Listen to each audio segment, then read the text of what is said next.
I'm Susan Lenart Kazmer. I'm here with ice resin. I want to show you a new technique and a new product that I have in the ice resin line.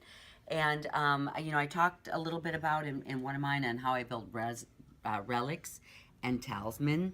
And one of the ways, when you're building relics, you need to really give your work a little bit of pop. So, I actually have these luminous layers in my line now, and this is how gorgeous, gorgeous, gorgeous they look. I'm a little bit addicted to blue lately, so you can find me leaning towards the blue. But these actually are under resin, and I want to show you the different colors that are in this pack. There's one more, and I'm going to show you just how to put it into your work. For me, I just start with this as an underlayer, and then I build on top of this. There's a bunch of other ideas in layers. If you guys want to check out any of the other ones to show text, adding text to your work, adding any other details into your resin. You can put objects in there, anything that you'd like to. So this piece here, what I do when I use the template, this has all my bezel sizes that are out right now. So this really makes things a lot easier to do. I always turn it over to the back side and I lay it down. I need this large rectangle and I'm just going to trace that out.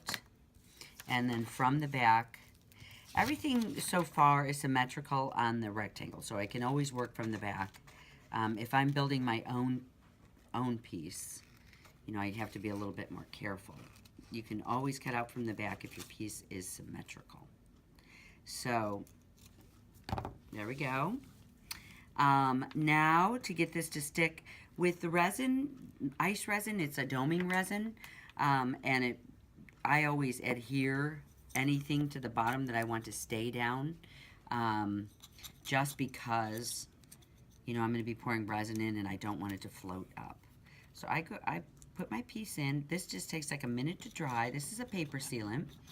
I just am using this as a glue to tack it down, and I always use the back side of my paintbrush to really get in those corners. And I have some ice resin mixed up already.